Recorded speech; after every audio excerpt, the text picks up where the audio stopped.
तो आज की वीडियो में हम पढ़ेंगे प्रतिशत। प्रतिशत दो शब्दों से मिलकर बना होता है।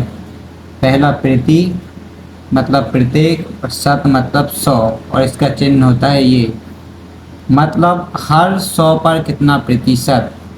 जैसे कि उदाहरण के लिए हम माने जैसे आपके पास हैं 100 टॉफ़ियाँ और आपने अपने दोस्त को अगर 25 टॉफ़ियाँ देनी तो आपने अपनी टॉफ़ियों का 25% भाग दोस्त को दे दिया, मतलब कि 25% टॉफ़ियाँ दोस्त को दे दी।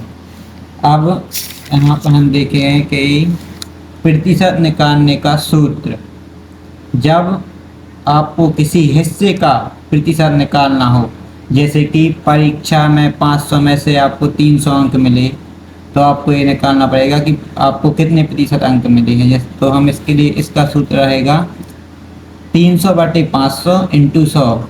यहाँ से 1 0 1 0 1 0 1 0 ये कट जाएंगे तो मतलब आएगा 500/300, मतलब 5 एकम 5 5 छक्का 30 और 0 ये बाटा तो 60%। मतलब 500 में से 300 अंक मिलने पर आपके प्रतिशत बनेंगे 60%। और दूसरी स्थिति बनती है कौन सी, जब किसी संख्या का कुछ भाग का प्रतिशत निकालना हो। जैसे कि दुकान पे आपको कपड़े का रेट मिलता है 1000 और उस पर मिलती है आपको 20% की छूट, तो इसे हम कैसे निकालेंगे कि हमें 1000 के कपड़े पर कितने रुपए का डिस्काउंट मिला है। इसलिए इसका सूत्र होता है 1000 का 20% बराबर कितना। तो देखो इस 0 से इस ये 2 कट जाएंगे, 10 का गुणा होगा 2 20 में तो आएंगे 200 रुपये। मतलब कि 1000 रुपये के कपड़े पर आपको 20% के डिस्काउंट में 200 रुपये कम हो जाएंगे। मतलब 1000 में से 200 जाएंगे तो आपको वो कपड़े पड़ेंगे 800 रुपये के। तो एक और उदाहरण हम लेते हैं, अगर आपको कोई टी शर्ट जैसे कि कोई टी शर्ट 800 रुपये की है और आपको उस पर 15% का डिस्काउंट है, तब हम उसके रुपए निकालेंगे कि हमें कितने रुपए का डिस्काउंट मिला है। तो देखो 800 का मतलब गुणा का चिन्ह 15% मतलब 15 के नीचे 100 मतलब कि प्रतिशत। तो इस 0 से इन 2 से इन 0 कट जाएंगे, 8 का गुणा होगा 15 में तो 15 8 120 मतलब 120 रुपये का डिस्काउंट। टी शर्ट मतलब 800 की है और 800 पे 15% का डिस्काउंट मतलब 120 रुपये 800 में से घट जाएंगे, आपको पड़ेगी 680 रुपये की। ये है प्रतिशत। अब हम पढ़ेंगे साधारण ब्याज।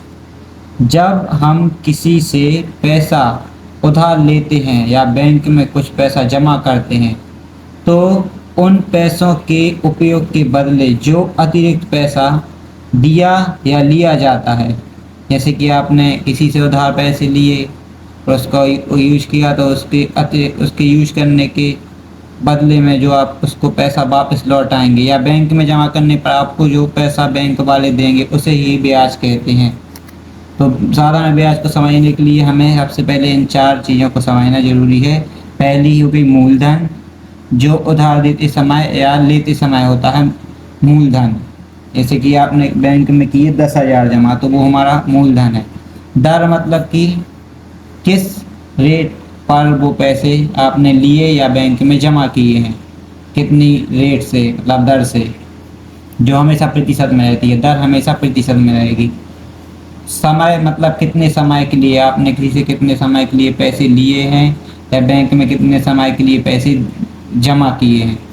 मिश्र धन मतलब समय पूरा होने पर मिलने वाला धन जिसमें आपका मूलधन रहेगा प्लस ब्याज।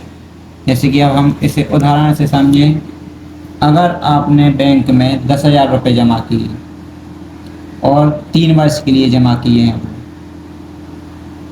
10% वार्षिक दर से, मतलब आपके पैसे के 10% आपको हर 1 वर्ष में मिलेगा और वो मिलेंगे 3 वर्ष तक।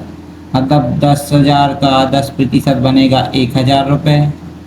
1 वर्ष में आपको मिलेंगे 1,000, दूसरे वर्ष में मिलेंगे 1,000 और तीसरे वर्ष में मिलेंगे 1,000। मतलब आपको मिलेंगे 3 वर्ष में टोटल 3,000 रुपये। ये तो हमने समझा दिया आपको नॉर्मल। अब अगर इसे सूत्र से निकालें तो इसका सूत्र बनता है मूलधन गुणे दर गुणे समय। यहाँ पे मूलधन अपना है 10,000 दर मतलब कि वार्षिक दर, 10% की दर है मतलब 10। समय मतलब कि समय कितना है, तो यहाँ समय है 3 वर्ष बटे 100, ये सूत्र है। इन दो से ये जीरो जीरो जीरो कट जाएंगे। 100 का गुणा 10 में तो आएंगे 1000, और 1000 गुणा 3 में तो आएंगे सीधे सीधे 3000। तो आपको 3 वर्ष में मिलेंगे 3000 रुपये।